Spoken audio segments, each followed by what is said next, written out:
Nuevo episodio de Mates con Mana, totalmente épico. De verdad, a veces pienso, bueno, qué sueño, qué locura, qué agradecido estoy de poder entrevistar gente que admiro tanto. En este caso, vamos con la cabra, probablemente el mejor fullback de la historia de todos los tiempos, campeón del mundo con los All Blacks, Ben Smith, que nos cuenta un poco sus desafíos como jugador, sus desafíos como entrenador, y lo vas a conocer un poco desde adentro con preguntas bien a corazón abierto, así que bueno, ojalá que lo disfrutes este Mates con Mana que la verdad que creo que está espectacular.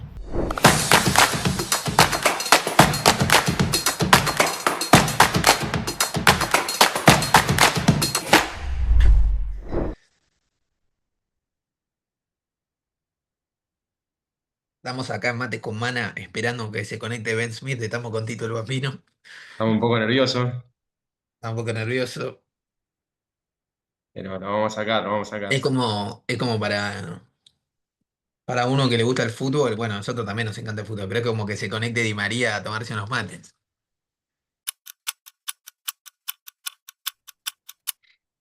How are you, brother? Oh, how are you? Hola, amigo. Long Got me? time to see you. Yeah, how's things? Yeah, very Oh, well. full background.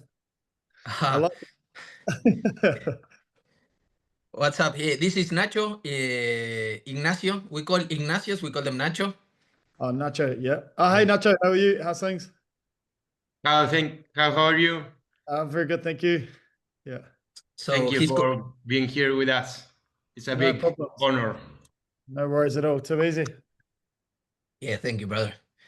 Cause yeah, I witnessed all your magic from near, but I wanted to ask you heaps of questions. So now I'm gonna do a podcast asking you questions. Okay, right. Yeah, And you hopefully and you up to standard. you always say pick on your brains, so I want to pick on your brains. Okay, How are you, brother? How's family? I'm good. Yeah, family's good. Kids are busy. So Annabelle's just started. She's made the touch team, so into touch season at the moment. So Otago Touch is pretty full on. She's got 4 tournaments, and so I'm coaching her touch at the moment as well. So it's good fun. Yeah, enjoying that. Yeah, how are you? What family? Are you also playing touch? I also play touch, just social touch on a Tuesday, Thursday. Yeah, it's Both good fun. days or once a week? Twice. Yeah, twice a week. Yeah. It's good fun. Nacho's Yeah. playing. Nacho's playing. Other Nacho, our Nacho. He's playing as well. So, but he's only playing on one knee, so his other knee's buggered. But he's still running around. Yeah, he's going to get a scan. I think he'll find out that his knee's gone. Oh, hope Yeah. not. But he's But you been know what full he's on. like. But he keeps playing anyway. You know what he's like. Yeah.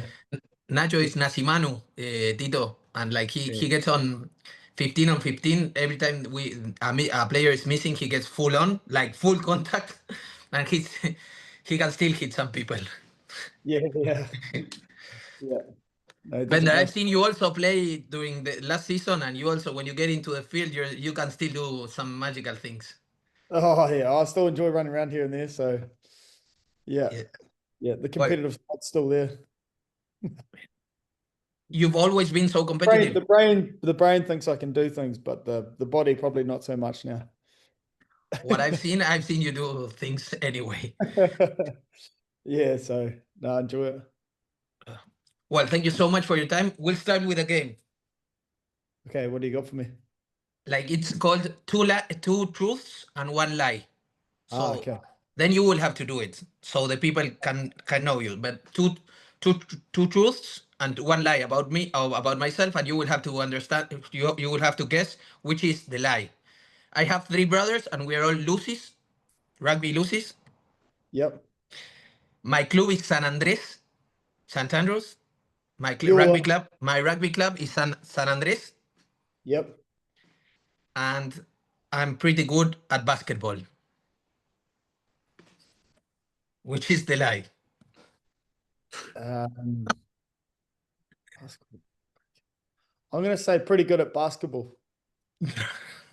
The first one about the brothers. No. I'm not good at basketball. Never played basketball. Yeah. I thought that. No, Yeah. we're all football, You were and I'm waving too me short. off, I thought you were waving me off like I got it wrong. So what about you? You have to tell us, I'll give you some seconds to think. You have to tell us 2 truths and 1 lie. We have to discover. Okay. I'll let you think. Okay. When I was growing up, I was only small, so I couldn't play any other position, so I had to play halfback. Okay. And okay. I spent a year, a gap year in France, where I worked at a school.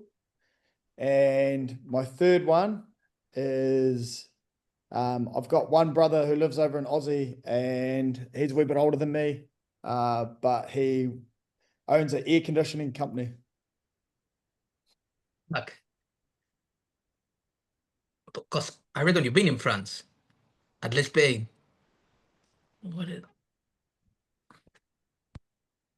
Got him. I've got him thinking. Yeah. Se trabó. What do you think, Nacho? I think you don't have an older brother. You sure? The final answer? What do you think, Nacho? Yeah, I think that's so. I think you don't have a brother. Yeah. No, I've got an older brother. Oh, Got an older brother. That's true. He lives in Aussie. He owns an air conditioning company. Okay. You want to have another? So what is you weren't a teacher in France? Yeah, I never went to France. I went to Europe. I didn't go to France. I went to Europe for a gap year. Went to Bristol, not France. Yeah. Yeah. That's where you played for Rusty's team. Yeah. Bristol. Yeah, Old Colstonians. Yeah. So it was Europe, not France. You tricked us. Good liar. Yeah. You poker face. Well, I'll start asking you questions, and just we're having mate, so Yeah. yeah. You sorted. Yeah. So what do you know about Argentina? First. First off, as far as the people, I've found, like yourself, everyone that I've worked with within Argentina, who are from Argentina, real friendly people. I love their food. I love their food. We actually spent a wee bit of time with Kendrick Lynn, and went in with Argentina this year. So I saw how much they what they sort of gained around eating together, and what food meant to them, especially as the week went on. I would say passionate. Argentinian people are passionate around, that's what I know, is around they're passionate about, well, everything really, but I've seen obviously the sports side around, the rugby, and then I think you look on the world stage as well around football, and it's obviously a big part of your culture around the football. But it's been pretty awesome to see where the rugby's getting to, and what Argentinian rugby is actually doing for your country, and how much pride and passion that's sort of fueling the rest of the country. So that would be another thing. And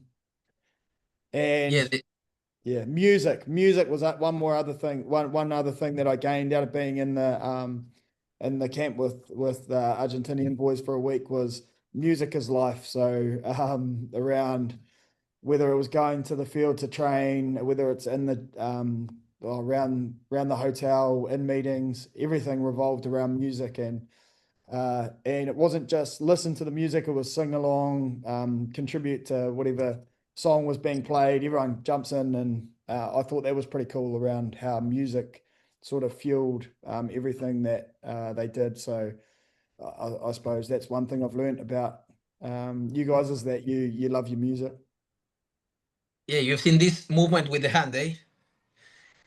Yeah. Every Yeah. A friend of mine, like Cole Brown, he's Kiwi, and he always does like this, like joking that he's Argentinian. Yeah. Oh, I suppose like watching Argentina playing Aussie, and then you look at the crowd and they're all giving this one, you know. Yeah, that was pretty cool to watch. Yeah, I was going to ask you about. I've seen you've been with the Pumas in the Pumas sessions, so that question is awesome. Already answered. And what is your top 3 of Argentinian players of all time? Oh, top 3. Yeah. I would say Pichot would be in the top 3. Augustine Pichot. Yeah. Halfback, unbelievable around speed, and at the time he was redefining what it meant to be a halfback. Hmm. Who else would I go with? I would say, like I know he's coaching now, but Philippe Contapone, when I was a kid, he was, he sort of in that era was sort of redefining the game around being a 10, 15. So, and then a top man when I got to meet him over with the Argentinian team, the Pumas. So he would be a very smart guy. What impressed me was, and I suppose like he was like this as a player, but really educated on both sides of the ball around both attack and defense, and his willingness to work alongside guys and be across both was good. And you could see that his ability to the knowledge of the game and how he sort of had learned, I suppose, over the years around his coaching was something that I'd seen, but I think that it all came back around from what he sort of achieved as a player, you know, a lot of knowledge there. And those two guys, I suppose, had sort of got the Pumas to where they are at the moment around what they've done the last few years to sort of springboard them to be able to compete like they are. And a third, good question. A third,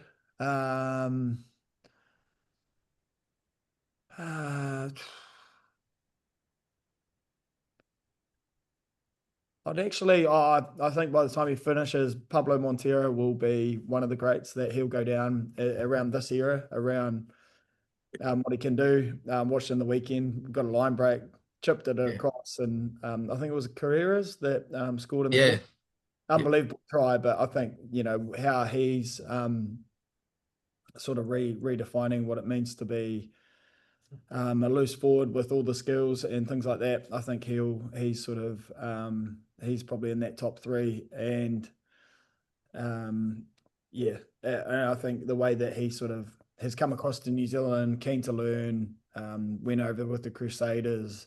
He's obviously someone that's sort of keen to go outside his comfort zone, and I think that set him up really well for his own rugby that he's now being able to showcase for the Pumas. Yeah, 3 goals. But it's no good keeping in the Crusaders, but he's really good. Yeah. He needs to go back home. It's both 3 are underrated. Yeah. Well, what has been your biggest challenge as a player? Biggest challenge as a player? I think the biggest challenge as a player would be probably the mental side of the game. So I actually found like the physical side of the game is obviously tough, and but I've always felt like I could put myself into a space where I was fit enough, I was able to physically be able to handle most things. So the physical side of the game obviously was a real challenge, but for me, the biggest challenge would have been the mental space around when you've got injuries, how you're able to keep your mentality around what you want to achieve as a player. Also around how the team's going and how, you have wins and losses, but you try and keep belief in what you're about, and also there's juggling the obviously it's making sure that you're always getting your process right mentally to be able to perform in a weekend, and not making and sort of probably making sure that you got a lot of consistency within your performances. But that sort of came down for me was with mental preparation, and that was probably my biggest challenge when I was playing. We were lucky enough to have Gilbert Anoka, so in the All Black space, he was great for me, and it also helped with the Highlanders around giving me tools to be able to go and do that. So I would say that the physical side of it, yes, was tough when I was playing, but the mental side of it, I think with all the best teams now, that's the biggest growth area for any player, is what they can do in that space. Yeah. What tool is the one you most used that helped you to deal with that? The one tool was actually reframing how you see pressure. So pressure could be seen as like a negative, and could be seen as something that sort of scares you. But the way that Gilbert Anoka was able to reframe pressure, it was a space that we wanted to live in. It was a privilege to have pressure, because in many jobs or many other things you did, you didn't get pressure. So pressure was actually a real privilege to be able to operate in that space. So flipping the mentality around what pressure meant was massive. And the tools alongside that, it was breaking it down. When there was pressure, it was having tools like your vision, where you're looking, what you're able to do, making sure that when you started to shut down, or your vision became, or peripheral became slightly smaller, it was making sure that I could see 3 stands, I could open up, and I could get back into the moment, and realizing that mistakes happen, and making sure that I just sort of moved on with what I was doing next was a big part of, I suppose, embracing pressure and walking towards it, rather than seeing it as something that was daunting. That's awesome, and it's gold for our listeners. So thank you. And what about your biggest challenge as a coach? Because now you're a coach. Yeah. So I've had a heap of challenges as a coach. Probably early on, it was because as a player, it would be easier just, right, this is what I'm going to do, and just get out there and do it. So, and I always felt like as a player, I had a lot more, well, you have a lot more control over the game. You can influence, you're sort of out in the middle, and you feel like you're in a bit more of, like, you can control things. So as a coach, you lose a bit of that control, and you've sort of got to, the thing I'm learning is it's around how you are able to work alongside players, what players sort of take on board and how they learn. So some guys will be best at going out in the field and doing it, and then that's how they learn, is by going through moves. Some people would like to be in a classroom and talk about it, and you can sort of easily sort of work alongside them in a classroom. But the thing that I'm learning from coaching is that everyone's different. It's trying to work out what's best for each individual, but then also trying to make sure that they feel like they've got a good understanding of the game, but also that they can contribute to what the team's doing, so that they've got sort of skin in the game, so that they can really feel like they're part of that whole process. So, and that's something that I'm still working on, but something that I'm keen to get right as we go forward. And even when you're the best coach in the world, you stick going forward deeply on how to get better. So yeah, I look at I suppose I look at someone like Tony Brown, who and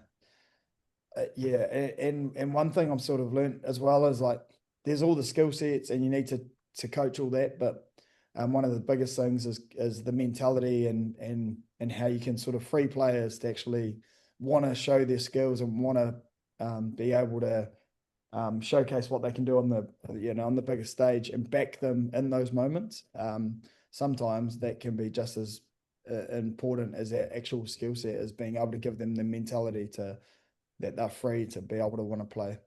yeah. I really admire from you, like, you were really always like for me, it's you have really deep care for the boys, and even when people aren't seeing, you do lots of things for them. So you were one of my teachers last season, and I really loved what you've done there. Sorry, Nacho, you go. No. Who were your biggest teachers as a player or now as a coach? So as a player, Jamie Joseph, I played when he was coaching, so he was massive around the space. I think what I talked around the mentality. So he was big on mentality, freeing us to be able to go and play, giving us the sort of framework to be able to do that. And we got into a point where, as a leadership group, we were able to sort of contribute alongside what the coaches wanted to be able to go together to attack the week. So he taught me a lot early on. And obviously Tony Brown around him being able to, I suppose his coaching style it's evolved as it's gone through the years, but he's always had that mentality around working beside you, making sure that together you're sort of trying to figure it out, and then being able to attack it together. And he's a mastermind at keeping the complicated things simple, which is something that I'm learning in coaching. Like we complicate the game at times, and there's a lot going on, and there's a lot to sort of make sure that we're figuring it out and making sure that we're sorting within our week. But something that Tony Brown, I saw it as a player because I was under the guidance of someone like that. But now in a coaching aspect, I see that making the complicated really simple it's like his superpower. It's what makes him such a good coach, keeping the complicated simple. And then I suppose in the coaching space, nothing's really changed. I'm lucky enough to have Jamie Joseph now in the coaching staff, and he's got a lot of knowledge there, and so it's learning off him. I've been lucky enough to like week by week see how he operates and see some of the method to the madness. But also then we've had Tony Brown as well, around him coming back into the environment and being able to add last year around what he sees, and alongside the other coaches that are here. So that's been massive for my development as a coach. And early on, I was lucky enough to have Tom Donnelly from Otago, who he sort of gave me an opportunity to jump in and be a part of it. So he would also be someone that has been helped with my coaching sort of journey, just getting started. At what age he trust you? Because I know you were not an early development player. I don't know if my English is okay. What age did Jamie trust me? Yeah, because I remembered when you once told me that when you were younger, like your first professional team, at what age it was?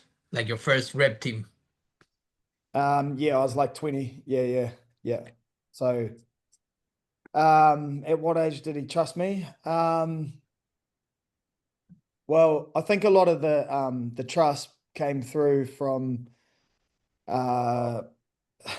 actually my actions. So what I would do during the week. So it often came, I think he trusted me because when I was a player, I'd often be out in the training field for another 15, 20 minutes when everyone else had gone. And so that wasn't me trying to outdo anyone, or it was just more that I just felt like I needed to do that to be the best player I could in the weekend. So I spent more time on the grass. Kicking was a big thing that I needed to work on when I was coming through. But he saw me out on the grass, putting more time and effort in. And then I think the way I prepared gave him trust. But that did take a couple of years as a player where I got my process right. And then, so once I started to get that process right throughout the week, I think he could trust me as a player. And then I was able to sort of kick on from there. Yeah. It's really, that's awesome. It's really interesting. What I was talking about is like maybe the GOAT of the fullbacks of all time. You didn't start playing rep rugby until older age, That's pretty unreal. Yeah, so at school, I never played for the New Zealand teams or anything like that. I went and had a gap year over in England. But sort of came back really motivated from Europe to want to play Premier Rugby and do it really well. And so from Premier Rugby, I managed to get an opportunity. I was New Zealand under-21s back then. Got an opportunity in that team, and then managed to sort of get more opportunities from that. And there was a lot of people that were around my age that were in New Zealand teams. And then as they went on, I don't know. I think maybe they lost a bit of love for the game, or I'm not too sure. But I managed to it was something that that was my why. Getting up in the morning was I enjoyed playing rugby, loved everything about it. So it wasn't a chore for me to get out there and play rugby or train for rugby. It was something that I would be doing anyway, even if I wasn't playing professionally. If it was playing for my club, I still would have put a lot of time and effort into it. You're still playing touch twice a week. Still playing touch, yeah. My body's probably not thanking me for it at times, but still playing touch, still chasing the kids around. They're starting to get into it. My daughter actually plays rugby, so now it's sort of passing on a wee bit to her and trying to give her a couple of skills to be able to enjoy the game like I did, really. Just giving her a few skills, and she's just starting to now. She's only 10, but she's starting to get her spiral passes going, so she can spiral off both hands now, which she thinks pretty cool. And it's little things like that when she starts to, we're just in the, inside in the lounge, and she will do a couple of spirals and one will come out really good. And then she, gets a bit of a kick out of that. We play the two ball where you chuck one ball up, you catch another and pass it back, and then you catch the other one. So like we do a little bit of that. And when she nails that, she enjoys it. And I suppose little things like that, when I see her starting to enjoy everything about playing sport, really, it doesn't have to be rugby, but when I see her enjoying that, that sort of, reminds me of when I was a kid and why I sort of played rugby and played sport. How good. So many questions, so much to pick on your brains. Like, I always ask my friends, like, what would you ask Ben Smith? So I have plenty of questions. But for example, what can you tell us about Wayne Smith or Ian Foster or Richie McCaw or Sam Kane? I'm a loose forward, so I love the last two ones. Anything that the first things that comes to your mind, like what made them so special? So the first one was Wayne Smith there. So Wayne Smith, he was, I suppose they call him the professor. So he was a real student of the game, had a ability to be innovative, a little bit like Brownie, kept things simple though, alongside the innovation. And he had a real good balance. So when we stepped on the training field, he would keep you accountable. He would be it would be black and white as to what he wanted from you, and he would make sure we stuck to those standards. But then also when you got off the field, he was he was a family man, enjoyed having a yarn with you, working out what sort of made you tick off the field. And I suppose as a player, you gain trust because everything that he puts in place during the week, it seems to have massive benefits and sort of reap the rewards come Saturday. And that's something that I've sort of learned from his coaching style, is that if you can implement a plan and it becomes really effective, then all of a sudden you gain a lot of trust from your players. So he was a big one around, and he's got a great, I suppose he has a great way around the attacking side of the game. He wants to showcase rugby how it should be. So, like, for example, he's never really a big fan of box kicks. So he wants to find other ways of being able to use the ball, play to space, and he always wanted to showcase the game how it should be. So that's something that I took away from Smithy. I'm smiling because I love you're showing some Kiwi mindset around rugby, like the game how it should be, which is awesome because it's inside your culture. Yeah, I think the Pumas are the same, and they're showcasing at the moment what exactly what it should look like So I think we're really similar at both countries there. Yeah, actually, right now we've got a Kiwi attack coach, which also has some impact. Yeah. Obviously, Kenny's doing a great job. Yeah. They have a staff football game, so he's every week they have one staff football game, and so I think he's really embracing playing football, everything that the Pumas are into. He's full noise into playing. So he's going good guns. And Then was sorry, Nacho. no, sorry. I was just going to say, and then the next one was it Ian Foster there? Yeah, anyone, like whatever comes across, like Ian Foster, Steve Hansen, Richie McCaw, Sam Kane, like. Yeah. I suppose I'll go to so like for Steve Hansen, I see it had we called him Shag because apparently his nickname was Shag because back in the day there was two Steves, and so Steve Hansen always used to call people Shag, so so he ended up with that nickname. But Shag was good around I suppose his willingness to the standards like that he had set up within an environment was really important. He would empower players, so it always helps, I suppose, when he had the ability of Dan Carter and Richie McCaw to lead the team. He was big on legacy, so for the All Blacks, it was around realizing who we were playing for, that we were just sort of looking after the jersey, and that it was only a moment in time, really, that we were sort of, going through that stage. So he always sort of made that quite evident. So he set up a really good environment for us to be able to be good rugby players. And then as a rugby coach, very similar to Wayne Smith around how he saw the game, how he kept it simple, an attacking mindset. But I also, something I took away from Shag, probably as a player, but more so now as a coach, is that he used the people around him really well. So it wasn't that he sat at the top and then others were in behind him.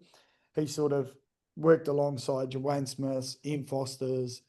We had Mick Byrne, Mike Cron, guys like that at the time that he would, make sure he squeezed as much out of them as he could to be able to get the team going forward. And then, so that's a couple of coaches.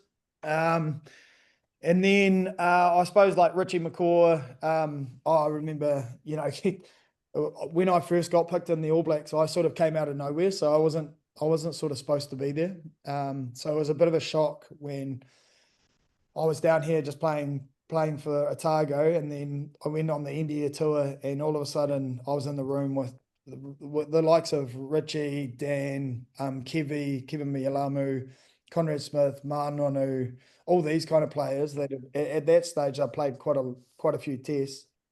But the one thing that stuck out to me was he was both physically tough, Richie, but also mentally tough. And he was mentally tough in being able to not only get the best out of himself, but mentally tough in what the team needed. So an example of that would be Ireland. We're under the pump, and we'd actually gone through the year and we hadn't been beaten, and we were playing Ireland last test of the year, and we were down, I think, 15 points, and we were under the pump. And as a leader, I suppose that would be the best example of someone that I've seen step up and under extreme pressure had a real trust in what he was going to do, but also what we were going to do as a team. So he managed to have real faith in what we could achieve, and kept us real addicted to the process of being able to get back in the game against Ireland. So it was a game where so they got out to a massive lead. We were under the pump. We managed to chip away, score a couple of tries, couple of 3 points here and there. And then with sort of time up on the clock, we got a penalty, and everyone had enough trust and belief with what he had created that we managed to sort of go 60 meters We scored a try in the corner. Aaron Cruden on a second attempt because they charged down too early on the first. We managed to get the conversion and win. But that game for me was an example of leadership under pressure, being real driven in what he thought he needed from the team, and how he was really calm in doing that. And so that sort of sticks out to me around his leadership. That's awesome. Paulo, I love that try. I always show that try to the teams, like everyone doing their role. And I love like the commentator on TV says like, give it to Sabea, and the team is not giving to a superhero. They just play rugby. Yeah. And there's a Yeah. breakdown of Richie on the corner, which is like the game. Yeah. Yeah. So that was a great example of just trust, because any other, like most other teams of like that's a tough play to go 60 meters against a team that hasn't beaten you. You imagine the motivation island at that stage. They were devastated. Paulo showed me that video like 10 times. Yeah. Yeah. It was a good way to finish the year too, because I don't know how often it's been done, but we managed to go the whole calendar year without losing. And look, there was close games and things like that, but there was going to be history either side. Either if we won, we'd get the sort of perfect season, but if they won, they were going to beat us for the first time, so it's going to be history either way. Yeah. Yeah, what I love from that clip is like everyone is doing their job. So, and under pressure, like you're really using the width of the field. Yeah. That's why I love it so much. And even maybe there's not perfect passes, but because everyone is where they have to be and they trust the system of the team, you can achieve it. Yeah. So I love that. I have another question for you. If you could choose one characteristic for your team to have, what would it be? Only one. One characteristic. Yes. That's good. That's a good question. I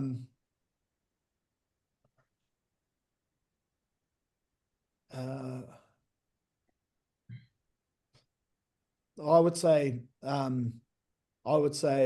trust, like trust in the game, trust in the ability of the game plan, trust in each other, trust in coaches, trust in the whole system. If they could go into a game having trust in everything they do, then that would be a big one for me. Love that. Thank you. Yeah.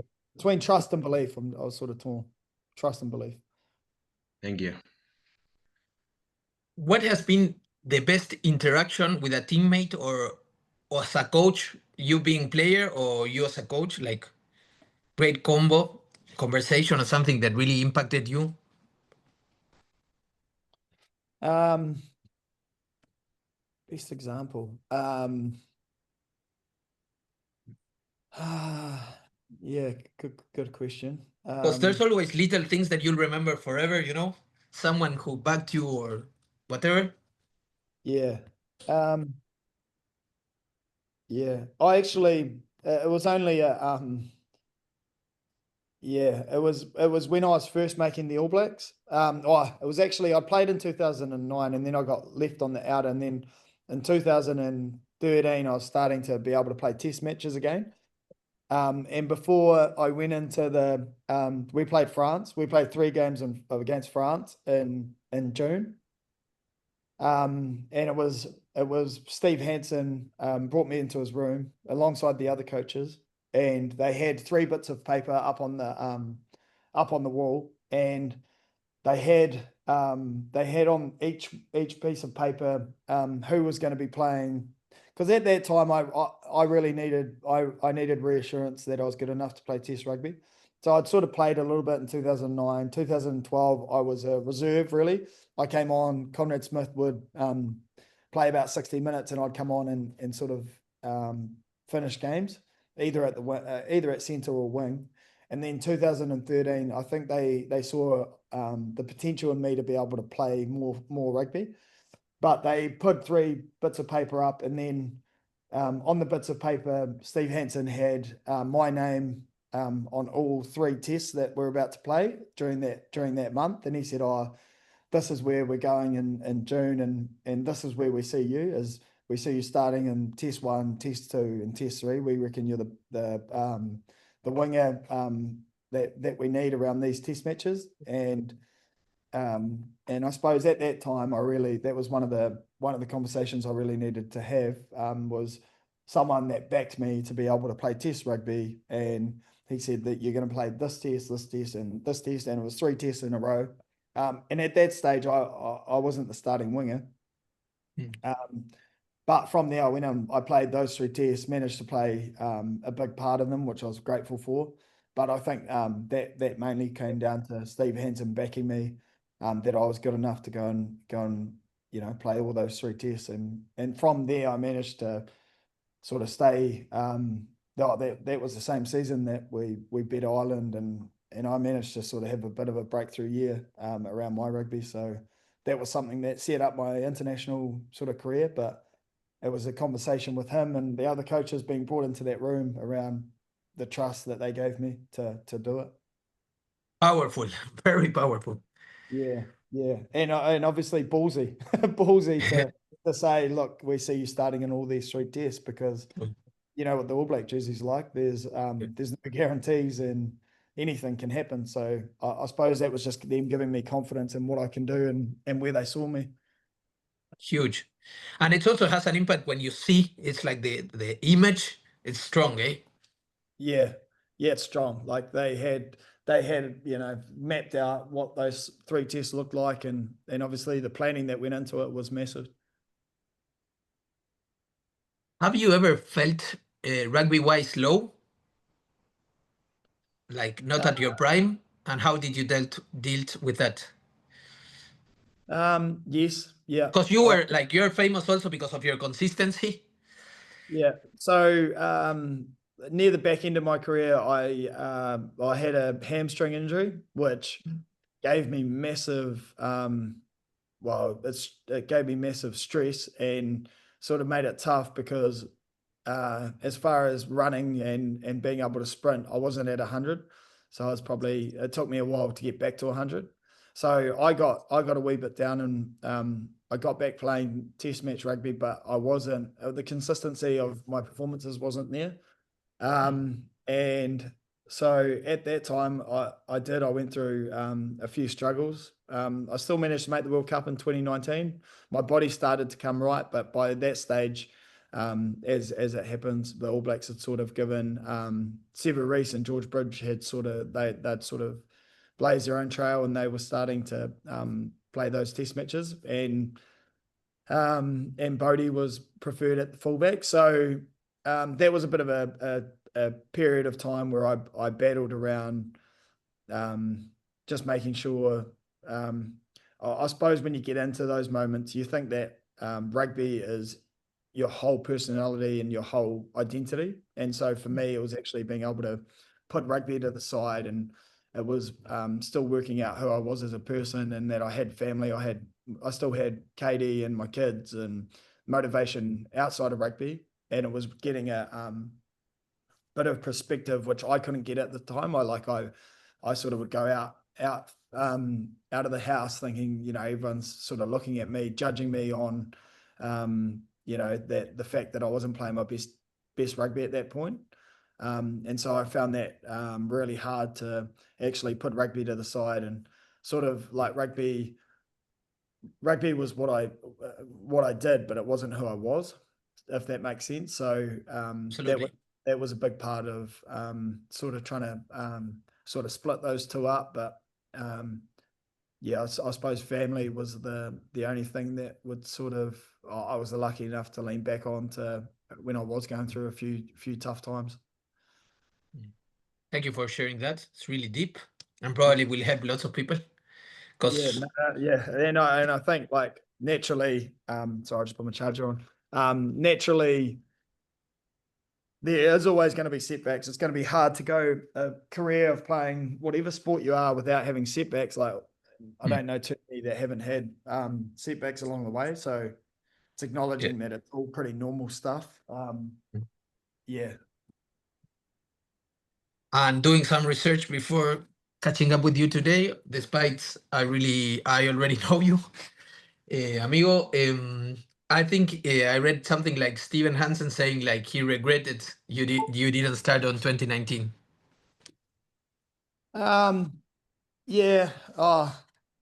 Like I can sort of see, like, now in the coaching space, it was a bit like what he set me up for in those 3 bits of paper around, you know, how he saw me starting and where he saw me going. At that time, in that period of my career, I've sort of reflected back on that, and I can sort of see, you know, that and we go back to trust. Around the trust had probably, through my performances, wasn't there.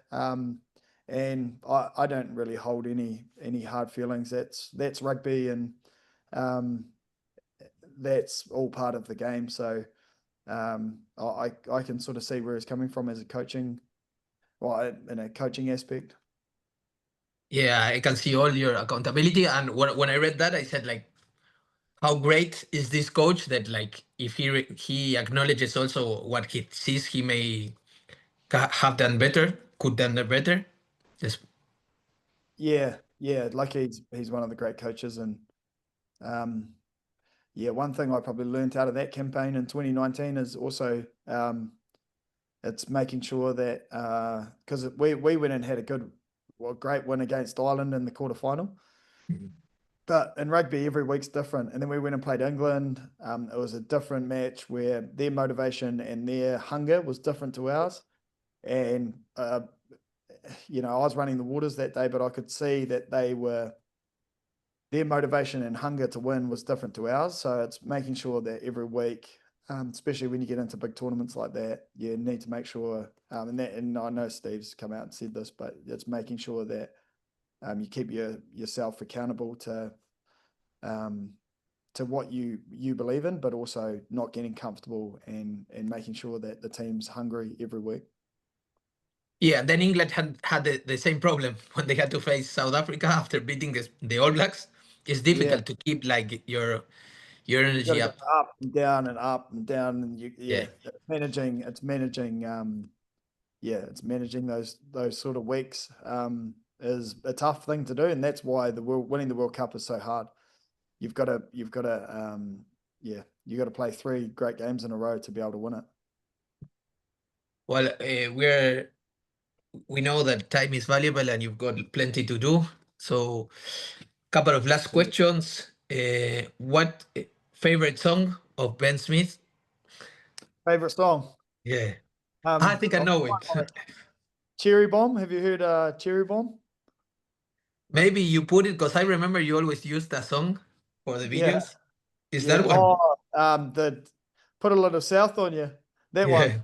Yeah. I do enjoy that song too. But also Cherry Bomb's a favorite. Look it up. John Mellencamp. It's an oldie but a goodie. What about favorite movie? Favorite movie? Good question. Favorite movie? I'd say like an oldie but a goodie, like Shawshank Redemption back in the day, like that would be hard to beat, a classic. And you would have seen Shawshank Redemption? No. No, you haven't seen Shawshank Redemption? No, maybe we should. Yeah, I should check Dalton because maybe Nacho, we've done, eh? Watch Shawshank Redemption. It's unbelievable.